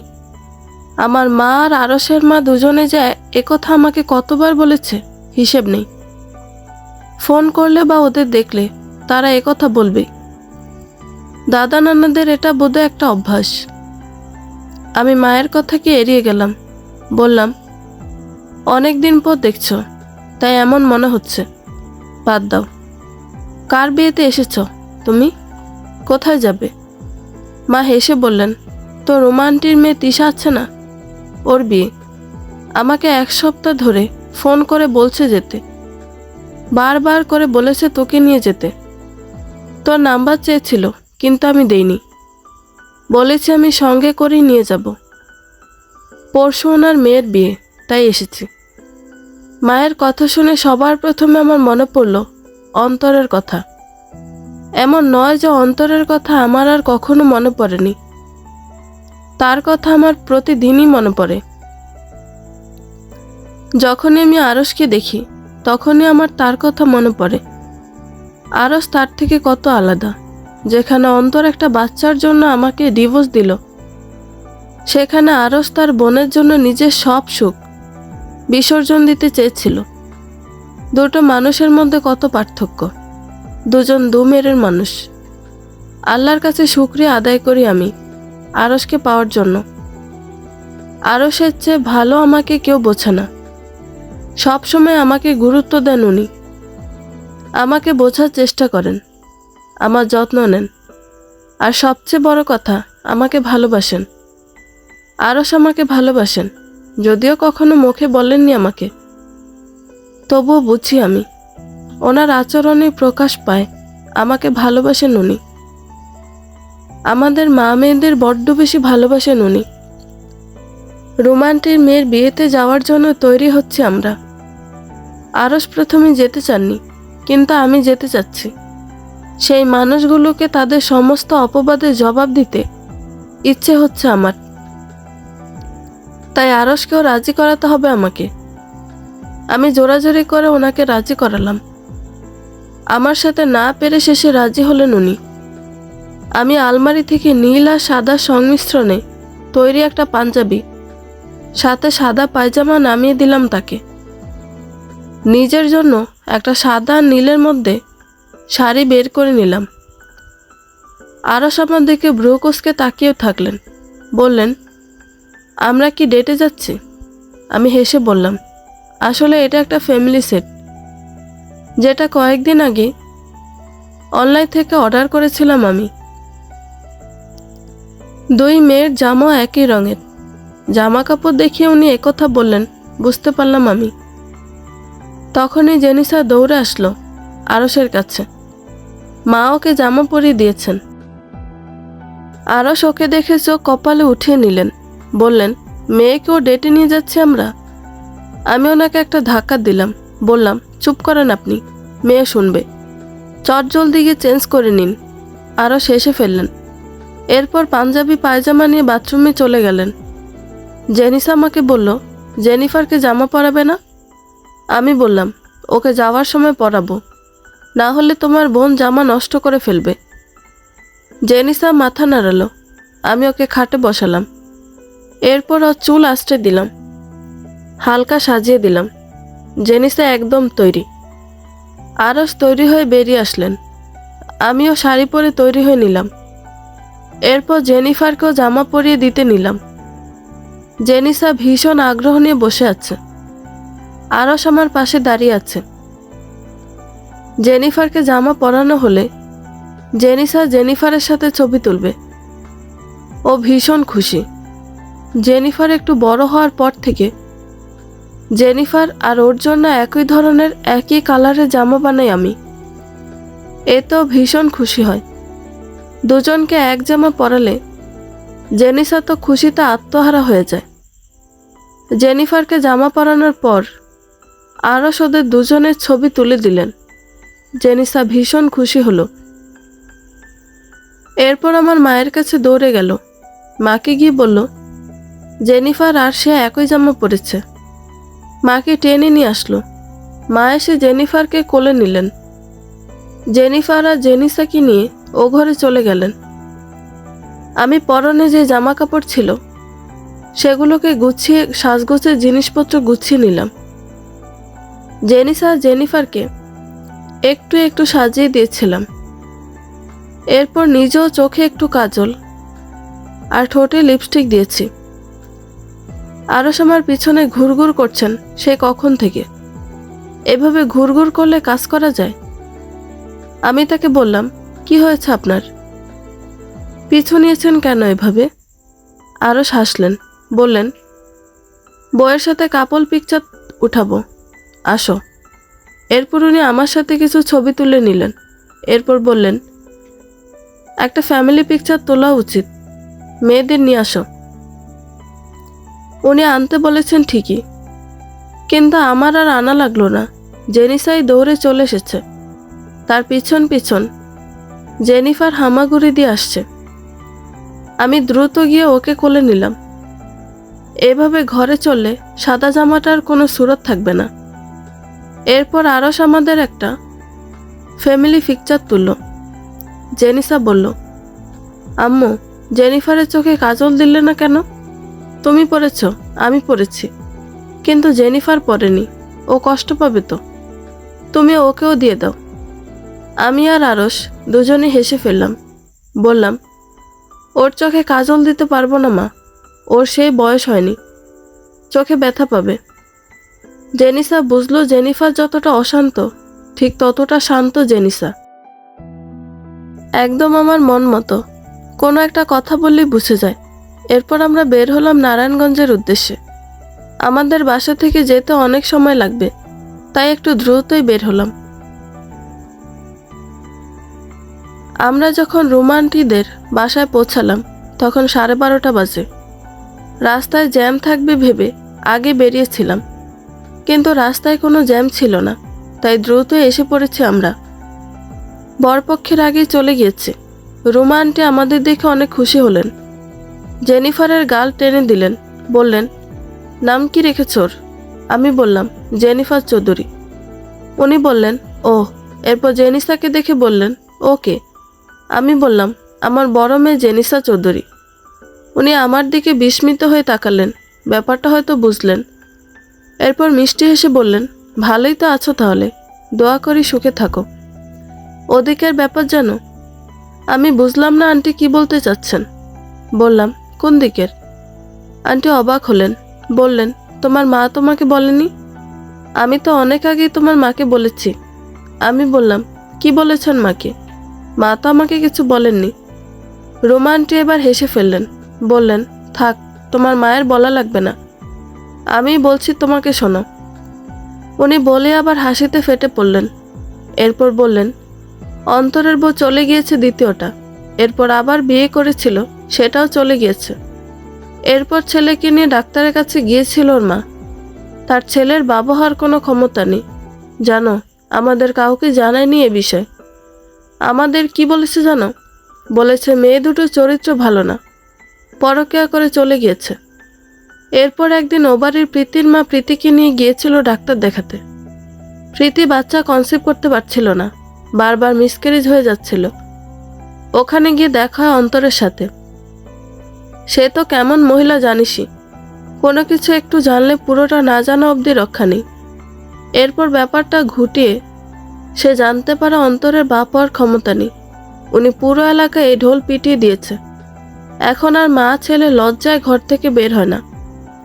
লোকেরা তখন তোমার জন্য আফসোস করেছিল অনেক। অন্তর আর অন্তরের মা এলাকা ছাড়বে সামনের মাসে। ওদের বাড়িওয়ালাকে বলতে শুনেছি ওরা বাড়ি ছেড়ে দিয়েছে। এক মাগে তো আর শীত যায় না। আল্লাহ তাদের উচিত শিক্ষা দিয়েছে। তোমার সাথে যা করেছ ওর বিচার এখনো শেষ হয়নি, দেখবে আরো ভুগবেও। যাকগে, তোমরা কমিউনিটি সেন্টারের দিকে যাও, আমি দেখি ভিতরে। অনেক কাজ বোঝই তো। আমি মাথা নাড়লাম। উনি চলে গেলেন। একা একাই ভাবতে লাগলাম অন্তরের ব্যাপারে। অন্তর নিজের অক্ষমতাকে স্বীকার না করে আমার ওপর সেটা চাপিয়ে দিল।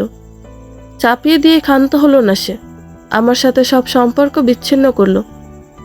সে যদি এমনটা না করত, নিজের অক্ষমতাকে স্বীকার করত, তাহলে হয়তো বা তার অক্ষমতাকে মেনে নিয়ে তার সাথে জীবন কাটিয়ে দিতে পারতাম আমি। কিন্তু সে তা করেনি। তাছাড়া তার এমন করাতে ভালোই হয়েছে। আমি আরশের মতো একজন মানুষ পেয়েছি, তার ভালোবাসা পেয়েছি, ভালো আছি আমি। আমি যখন এসব ভাবনায় মগ্ন, তখন আরশ এলেন। তার কোলে জেনিফার। আমাকে বললেন, এখানে দাঁড়িয়ে আছো? মা আর আমি তোমাকে খুঁজছি কখন থেকে। দ্রুত চলো, কমিউনিটি সেন্টারে যাব। খাওয়া দাওয়া শেষ করে বাড়ির দিকে রওনা হতে হবে।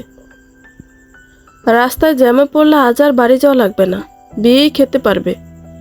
আমি হেসে ফেললাম তার কথায়, বললাম, চলুন। আমরা সবাই চললাম কমিউনিটি সেন্টারের দিকে। এ বাড়ি থেকে বেশি দূরে না কমিউনিটি সেন্টারটা, পায়ে হেঁটেই যাওয়া যায়। হাঁটতে হাঁটতে খানিকটা পথ যাওয়ার পরই দেখা হলো কুলসুম ভাবির সাথে। এই এলাকার প্রত্যেকটা মানুষকে আমি চিনি, ভুলিনি আমি তাদের। যারা এত যন্ত্রণা দিয়েছে তাদের কিভাবে ভুলবো আমি? ভাবি আমাকে দেখে চোখ বড় বড় করে নিলেন। আমি হেসে বললাম, কেমন আছেন ভাবি? মনে আছে আমাকে? ভাবি আমতা আমতা করতে লাগলেন। অন্তর যখন আমাকে ছেড়ে দিল, উনি সে সময় আমাকে কম কথা শোনাননি, বরং পারলে দুজন নিয়ে এসে তিনজনে মিলে শুনিয়েছেন। ভাবি আমতা আমতা করে বললেন, হ্যাঁ চিনেছি তো, চিনব না কেন? আমি বললাম, মনে আছে তো তাহলে? এই তো ঢের বেশি। এই যে দেখুন, এই হচ্ছে আমার হাজব্যান্ড আরশ চৌধুরী, আমার মেয়ে জেনিসা চৌধুরী আর জেনিফার চৌধুরী। দেখেছেন আপনি? উনি হাবলার মতো চেয়েই থাকলেন, কিছু বললেন না।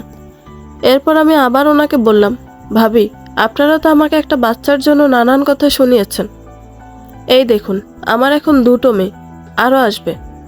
ভাবছি একটা ক্রিকেট টিম বানাবো। আপনাদের তার কি অবস্থা, যার জন্য না ভেবে এতগুলো কথা আপনারা আমাকে শুনিয়েছিলেন। ভাবি চুপ করেই থাকলেন। আমার মা কিছু না বলে মিটি মিটি হাসছেন। মা জেনিসাকে নিয়ে হাঁটা শুরু করলেন। ভাবি দাঁড়িয়ে আছেন। আমি আরশকে বললাম, চলুন তো যাওয়া যাক। আর সময় নষ্ট করতে চাই না আমি। জেদের বসে অনেক সময় নষ্ট করেছে এখানে। এবার চলুন। কুলসুম ভাবি তার অপমানিত মুখটা নিয়ে দাঁড়িয়ে রইলেন। আমি আরশকে নিয়ে কমিউনিটি সেন্টারের দিকে আবার হাঁটা শুরু করলাম। আরশ তখন আমাকে বললেন, সত্যি কি ক্রিকেট টিম বানাতে চাও তুমি? আমি তো দেখছি দুটোকে সামলাতে ভীষণ বেকায়দায় পড়তে হয় তোমাকে। এতগুলোকে কিভাবে সামলাবে তুমি? তুমি সামলাতে পারলে। আমার আপত্তি নেই ক্রিকেট টিম বানাতে। ওনার কথায় ভীষণ লজ্জা পেলাম আমি। বললাম, ফালতু কথা রেখে চলুন তো আপনি। খাওয়া দাওয়া শেষে মা গেলেন রোমান্টের কাছে থেকে বিদায় নিতে। আমি আর আরশ গেলাম না। মা জেনিসাকে সাথে নিয়ে গেছেন। আমি আর আরশ ফাঁকা রাস্তায় হাঁটছি। আরশ বললেন, তোমার ভিসা হয়ে গেছে, কিছুদিনের মধ্যে আমরা চলে যাচ্ছি। আমি বললাম, আচ্ছা। আরশ বললেন, ধন্যবাদ। আমি চমকে উঠলাম। বললাম, কেন? উনি বললেন, আমাকে এত সুন্দর একটা ফ্যামিলি উপহার দেওয়ার জন্য। আমি হেসে ফেললাম। উনি প্রায়ই এমন কথা বললেন। আমরা হাঁটতে লাগলাম। কিছু দূর হাঁটার পরই অন্তরের সম্মুখীন হলাম আমরা। আমার পা থেমে গেল। সে এদিকে আসছে। তাকে দেখে আমার ভীষণ ঘৃণা হচ্ছে। অতীতের তিক্ত স্মৃতিগুলো স্মরণ হচ্ছে। ইচ্ছে করছে ওর গালে কষা একটা চড় মারি। নিজেকে শক্ত করে নিলাম আমি। এরপর আরশকে বললাম, আমি আমার প্রাক্তনের সম্মুখীন হতে চাই। আপনার কোনো সমস্যা নেই তো?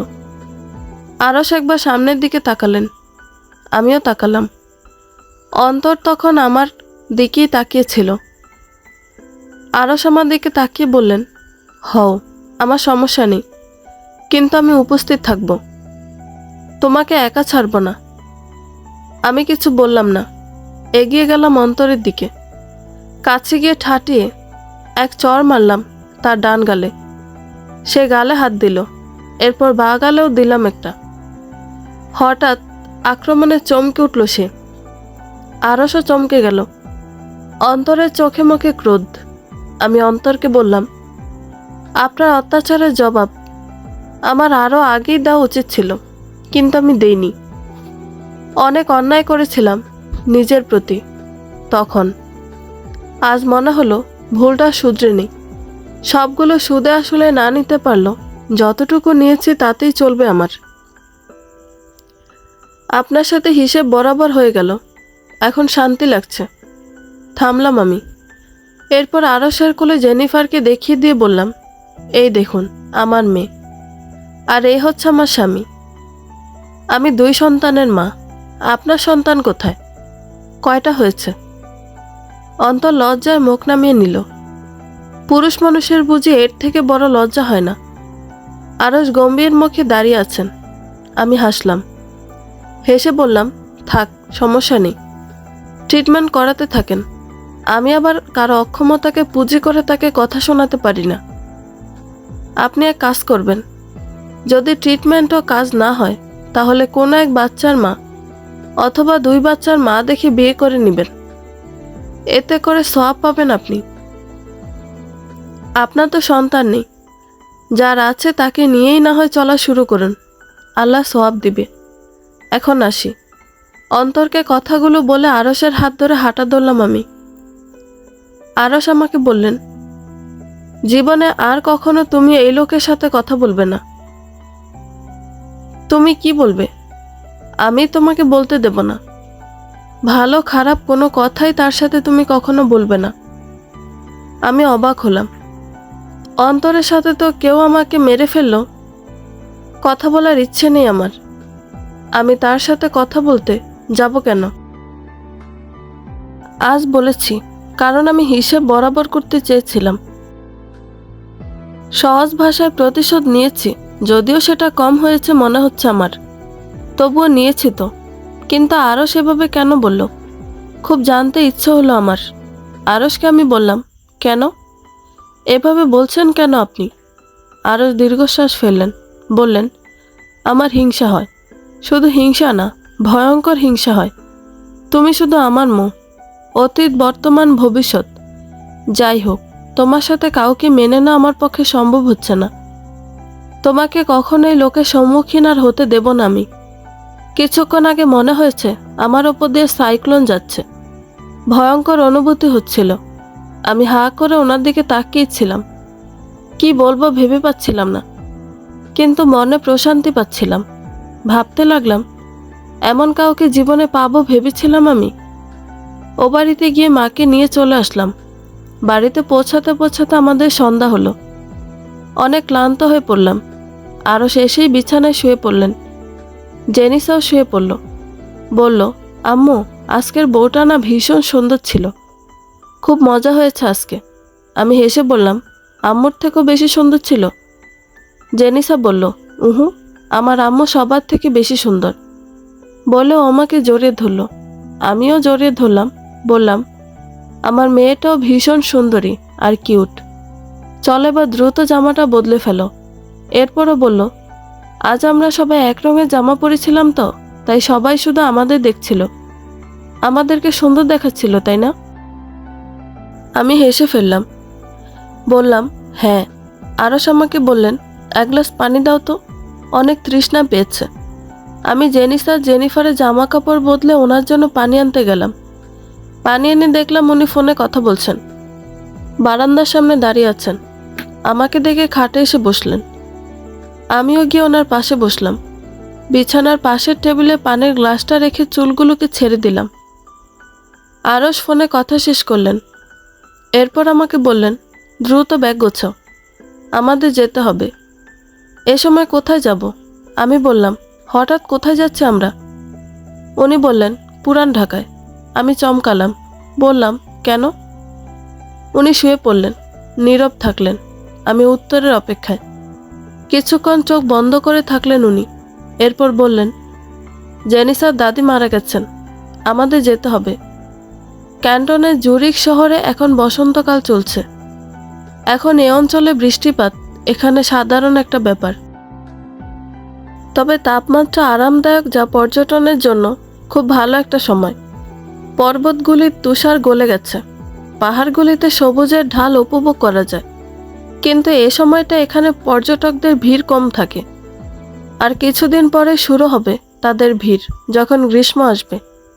এই অসম্ভব সুন্দর জুরিক শহরে দেখতে দেখতে কেটে গেল 4টি বছর। চোখের পলকে সময়গুলো চলে যাচ্ছে। মনে হচ্ছে এই তো সেদিন আরশের সাথে আমার বিয়ে হলো। কিন্তু না, সময়ের স্রোতে তার সাথে কেটে গেছে 60টি বছর। জেনিসা এখন অনেক বড় হয়ে গেছে। জেনিফারের বয়স 5। নতুন স্কুলে ভর্তি হয়েছে সে। জেনিফার, জেনিসা এবং আমাদের মা বাবাকে নিয়ে আমাদের ছোট সুখের সংসার। খুব হাসি খুশি আনন্দে মেয়েদের সাথে সময় কাটছে আমাদের। সেদিন জেনিসার দাদি মারা যাওয়ার খবর পেয়ে তাদের বাড়িতে গিয়েছিলাম আমরা। সেটা ওর দাদির বাপের বাড়ি। জেনিসার দাদা সেদিন ওকে বুকে জড়িয়ে খুব কেঁদেছিলেন। বুড়ো লোকটার জন্য আমার খুব মায়া লেগেছিল। ছেলের কবর সুইজারল্যান্ড, স্ত্রীর কবর বাংলাদেশে, আর তাকে পাড়ি জমাতে হয়েছে কানাডায়। অনেক ভেঙে পড়েছিলেন তিনি। আরশ তাকে অনেক সান্ত্বনা দিয়েছিলেন সেদিন। ভদ্রলোক ওই দিন একটা অনুরোধ করেছিলেন আরশকে, যে জেনিসাকে যেন কিছুদিন পর পর ওনার সাথে কথা বলতে দেওয়া হয়। অনেক কাকুতি করে বলেছিলেন উনি, কখনো জেনিসাকে বলবেন না সত্য সম্পর্কে। আরশ রাজি হয়েছিলেন। এরপর থেকে জেনিসা প্রায় ওনার সাথে কথা বলতো। জেনিসা জানে উনি আমার শ্বশুরের এক বন্ধু। ওনারও জেনিসার মতো একটা নাতনি ছিল, কিন্তু সে মারা গেছে। জেনিসাকে ওনার কাছে নিজের নাতনির মতো মনে হয়, তাই তিনি ওকে এত পছন্দ করেন। কিন্তু আফসোস, গত বছর উনিও না ফেরার দেশে চলে গিয়েছেন। তার সমাধি কানাডাতে। উনি মারা যাওয়ার পর জোহানের দেওয়া স্টেটমেন্ট সহ কাগজপত্রগুলো পুড়িয়ে ফেলেন আরশ। আমি তাকে জিজ্ঞেস করেছিলাম ওগুলো পোড়াচ্ছিলেন কেন। উনি তখন বলেছিলেন, এগুলো হচ্ছে কালসাপ, থাকলেই যে কোনো সময় জেনিসার সামনে চলে আসতে পারে, তাই পুড়িয়ে দিচ্ছি। এতদিন এগুলোকে আমার বোঝা বোঝা লাগতো, আজ একটু হালকা লাগছে। প্রমাণ থাকলেই ঝামেলা বাড়বে। আমি আর কিছু বলিনি সেদিন। এভাবেই চলে যাচ্ছে আমাদের দিনগুলো। এখানে ছোটোখাটো একটা বাড়িতে আমরা থাকি। বাড়ির সামনে একটা বাগান আছে। এই মুহূর্তে সেই বাগানে বসে চা খাচ্ছেন আর গল্প করছেন আমার শ্বশুর শাশুড়ি আর আমার মা। একটু দূরে জেনিসা আর জেনিফার ফুল দিয়ে খেলছে, আর আমি দোতলার বারান্দায় ধোয়া ওটা কফি হাতে দাঁড়িয়ে দাঁড়িয়ে ওদের দেখছি। কফিতে চুমুক বসাতে বসাতে দেখলাম জেনিসা একটা ফুল নিয়ে জেনিফারের কানে গুজে দিল। ফুলটার নাম জানা নেই আমার। জেনিফারও তার দেখা দেখি একটা ফুল তুলে জেনিসাকে ঝুঁকতে বলল। জেনিসা একটু ঝুঁকল। জেনিফার সেটা জেনিসার কানে গুজে দিল ঠিক, কিন্তু ফুলটা পড়ে গেল। জেনিসা ফুলটাকে তুলে নিজেই নিজের কানে গুজে নিল। এরপর জেনিফারকে কোলে তুলে নিল। আমি ওদের কাণ্ড দেখে হেসে ফেললাম। এমন সময় অনুভব করলাম আমাকে পিছন থেকে আষ্টে পৃষ্ঠে জড়িয়ে ধরেছে কেউ। আমি স্মিত হাসলাম। মানুষটা আমার খুব পরিচিত। আরশ আমার গালে একটা চুমু খেয়ে বললেন, হাসছো কেন একা একা? আমি বললাম, আপনার মেয়েদের কাণ্ড দেখে হাসছি। আমার মেয়ের আবার কি করেছে? ফুল নিয়ে খেলছে, একজন আরেকজনের কানে ফুল গুজে দিচ্ছে। এখন তো খেলছে, আর কদিন পর মারামারি করবে। তখন আমার মেয়েরা কখনো মারামারি করেনি আজ পর্যন্ত। দুজন দুজনকে খুব ভালোবাসে, ওদের বন্ডিং খুব ভালো। তাই আরশের কথা রাগ হলো আমার। আমার সহজ সরল মেয়েদের মধ্যে মারামারি দেখতে চান উনি? আমি ওনাকে ভেঙচি দিয়ে ঘরে চলে গেলাম। খাটের উপর বসতে বসতে ওনাকে বললাম, আমার মেয়েরা একে অপরকে কত ভালোবাসে আপনার কোনো আইডিয়া আছে? ওরা নিজেদের মধ্যে মারামারি করবে কেন? আরশ বললেন, তোমার 3 নম্বর মেয়ের জন্য মারামারি করবে। দেখো কোলে নেওয়ার জন্য দুজনে কি অবস্থা করে। ওনার কথায় চমকে উঠলাম আমি প্রেগনেন্ট উনি জেনে ফেলেছেন। স্মিত হাসলাম আমি। তাকে বললাম, কিভাবে জানলেন? উনি এসে আমার পাশে বসলেন, বললেন, আপনার হাবভাব দেখে ম্যাডাম। বলে উনি আমার কোলে মাথা রেখে শুয়ে পড়লেন। আমি ওনার চুলে হাত বুলাতে থাকলাম। গত কয়েকদিন ধরে শরীর ভালো যাচ্ছিল না আমার। খাওয়া দাওয়া সব বন্ধ। এ মাসে পিরিয়ড বন্ধ হওয়ার পর প্রেগনেন্সি টেস্ট করিয়েছি, রেজাল্ট পজিটিভ এসেছে। ওনাকে আমি বলেই দিতাম, কিন্তু উনি আগে জেনে ফেলেছেন। উনি আমার কোলে চোখ বন্ধ করে শুয়ে থাকলেন কিছুক্ষণ। আমি ওনাকে দেখছি। উনি হঠাৎ চোখ খুলে তাকালেন। আমি হাসলাম, উনিও হাসলেন। বললেন, এভাবে তাকাচ্ছ কেন? গিলে ফেলবো আমাকে? আমি আমার 2 হাত দিয়ে ওনার দুগাল চেপে ধরলাম। বললাম, হ্যাঁ গিলে ফেলবো। আপনি এত ভালো কেন আরশ? আপনাকে যতই দেখি ততই মুগ্ধ হই আমি। আমার জীবনে আপনি আপনার মুগ্ধতা ছড়িয়ে দিয়েছেন আরশ। আমি এই মুগ্ধতা নিয়ে বাকি জীবনটা কাটিয়ে দিতে চাই। আরশ এবার উঠে বসলেন। আমাকে বুকে জড়িয়ে নিয়ে বললেন, সেম টু ইউ। আমি চুপ করেই রইলাম। আরশ আবার বললেন, আমার জীবনটাকে এত সুন্দর করে তোলার জন্য তোমাকে অসংখ্য ধন্যবাদ মৌ। আমি ওনার দিকে তাকিয়ে থাকলাম। উনি স্মিত হাসলেন। এরপর বললেন, তোমার জীবনে যেমন আমি মুগ্ধতা ছড়িয়েছি, আমার জীবনেও ঠিক তেমনই মুগ্ধতা ছড়িয়েছ তুমি। এই মুগ্ধতা আমাদের দুজনের। মুগ্ধতায় তুমি আমি মৌ। ওনার কথায় অনেক প্রশান্তি পেলাম। আমার প্রেগনেন্সির খবর পেয়ে বাড়ির সবাই বেশ খুশি হলো। জেনিফার তো খুশিতে পুরোই গদগদ। আর যেমনটা বলেছিলেন ঠিক তেমনটাই হলো। বাবুকে কোলে নেওয়া নিয়ে জেনিফারের মধ্যে কথা কাটাকাটি হলো। জেনিসা বলছে, জেনিফার নিজেই তো ছোট মানুষ, ও বাবুকে কিভাবে কোলে নিবে। অন্যদিকে জেনিফার বলছে ও নিতে পারবে, ও অনেক স্ট্রং। এ নিয়ে জেনিফার রাগ হলো। কিন্তু কিছুক্ষণ পরেই দু বোন ঠিক হয়ে গেল। তারা নিজেদের মধ্যে বলাবলি করলো যে তারা বাবুকে পালাক্রমে কোলে নিবে। কিছুক্ষণ জেনিসার কাছে থাকবে, কিছুক্ষণ জেনিফারের কাছে। তাদের ঝামেলা মিটিয়ে দিল তাদের দাদু নানুরা। যখন দুজনে মিলে গেল তখন তারা বাবুর নাম কি রাখবে তা নিয়ে আলোচনা করতে লাগলো। রাতের খাবার খেয়ে দুই বোন ঘুমাতে গেল। জেনিফার 1 বছর হলো আমার সাথে ঘুমায় না, সে নানু আর জেনিস আপুর সাথে ঘুমায়। তাদের সাথে থাকতে তার অনেক ভালো লাগে, আমিও বাধা দেইনি। বড় হচ্ছে, বিছানা তো আলাদা করতেই হবে, এখনই যেহেতু চাচ্ছে সেহেতু আমি আর কথা বাড়াইনি। জেনিস আমাকে বলল, মম এবার কিন্তু একটা ছেলেবাবু আনবা, আমাদের একটা ভাই আনবে এবার। জেনিফার বলল, আপু যা বলেছে তা। জেনিসাকে আমি বললাম, এটা তো আমার হাতে না মা, আল্লাহ যা দিবেন তাই তো মেনে নিতে হবে। তোমার কি বোন ভালো লাগে না? জেনিসা বলল, তা না, কিন্তু আমাদের একটা ভাই নেই তো, প্লিজ একটা ভাই নিয়ে এসো। জেনিফার বলল, আপুর কথা ঠিক, আপু যা বলবে তা। জেনিফার গিরগিটির মতো রং বদলায়। একটু আগে বাবু কোলে নেওয়ার জন্য আপুর সাথে ঝগড়া করলো, কিন্তু এখন সে বোন ভক্ত হয়ে গেছে। আপু যা বলবে তাই হবে। এই মেয়েটা আমার ভীষণ দুষ্ট। আমি ওদের কথার উত্তরে বললাম, ঠিক আছে সেটা তখন দেখা যাবে, এখন ঘুমাও, আর কথা বলো না, নানু ঘুমিয়ে গেছে দেখছো। তোমরা কথা বললে নানু ডিস্টার্ব হবে ঘুমে, তাই লক্ষ্মী বাচ্চাদের মতো ঘুমিয়ে পড়ো তো দুজনে। ওরা শুয়ে পড়ল। আমি ওদের রুমের লাইট অফ করে নিজেদের ঘরে চলে গেলাম। আরশ বারান্দার বেতের চেয়ারে বসে বই পড়ছেন। আমি তার পাশে গিয়ে বসলাম। উনি আমার দিকে তাকিয়ে ফের বই পড়ায় মনোযোগ দিলেন। আমি তাকে বললাম, বই তো অনেক পড়েছেন, আসুন না আজকে আমরা সারা রাত গল্প করি। বিয়ের পর কখনো আমরা সারা রাত জেগে গল্প করিনি। আমার খুব শখ আপনার সাথে সারা রাত জেগে গল্প করব।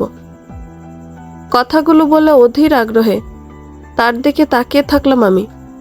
উনি বললেন, সারা রাত আপনি জেগে থাকেন আর আপনার শরীর খারাপ হোক, এরপর আমার বাবুটা কষ্ট পাক, এই তো আপনার প্ল্যান তাই না?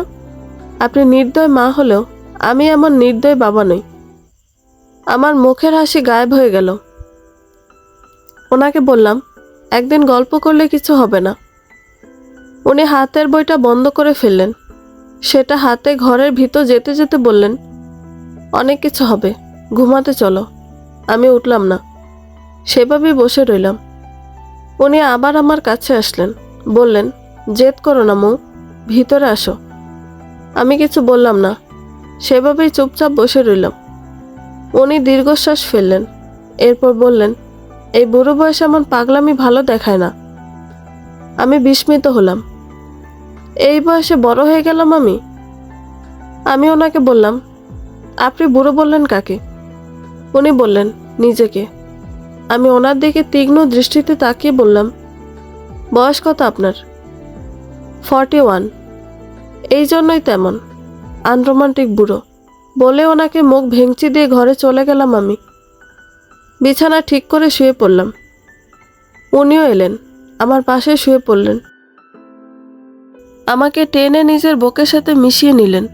আমার কপালে চুমু খেয়ে বললেন, আসলে বুড়ো হয়ে গেছে মৌ, চুলে পাক ধরেছে। আমি চুপ থাকলাম।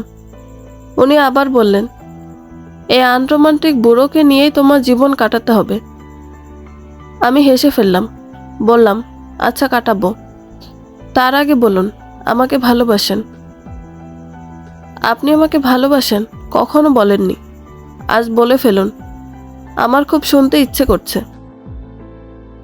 না বললে কিন্তু বাপ মেয়েদের রেখে সত্যি সত্যি রাগ করে বাংলাদেশে চলে যাব আমি। উনি হেসে ফেললেন, বললেন, ভালোবাসা কি বলার জিনিস? আমার ভালোবাসা তুমি অনুভব করনি মৌ? করেছি তো, কিন্তু আমি শুনতে চাই। এটা কোনো শোনানো জিনিস নয় মৌ, ভালোবাসা অনুভব করতে হয়। কারো মুখ থেকে ভালোবাসি শুনলেই ভালোবাসা হয়ে যায় না।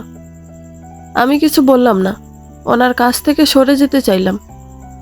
উনি শক্ত করে চেপে ধরলেন আমাকে।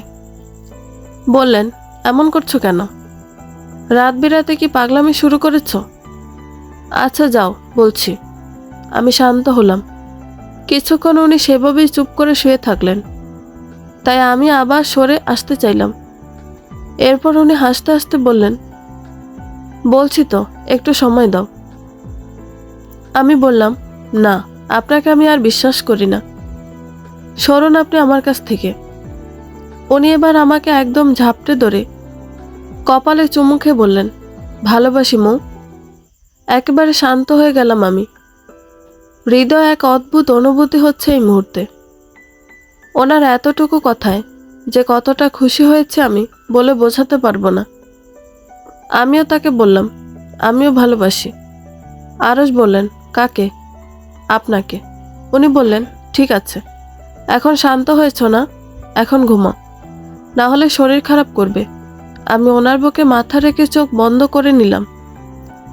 স্বস্তির নিঃশ্বাস ফেললাম। আমার সুখের ঠিকানা তো ওইটাই। এই মানুষটাকে আমি ভালোবাসি। এই মানুষটার সাথে বাকিটা পথ চলতে চাই। প্রথম ভালোবাসা আমাকে ক্ষত বিক্ষত করলেও উনি আমাকে পূর্ণতা দিয়েছেন। আমার এই সুন্দর পরিবারটাকে ঘিরেই বেঁচে থাকতে চাই আমি। সারা পৃথিবীকে জানাতে চাই আরশের সাথে সুখে আছি আমি, ভালো আছি আমি তার সাথে। বন্ধুরা, গল্পটি ভালো লেগে থাকলে একটা লাইক করে দিবেন এবং গল্প সম্পর্কে কোনো মতামত জানানোর থাকলে কমেন্ট করতে পারেন। নতুন নতুন আরও গল্প শোনার জন্য চ্যানেলটি সাবস্ক্রাইব করে পাশেই থাকবেন। ধন্যবাদ সবাইকে, ভালো থাকবেন।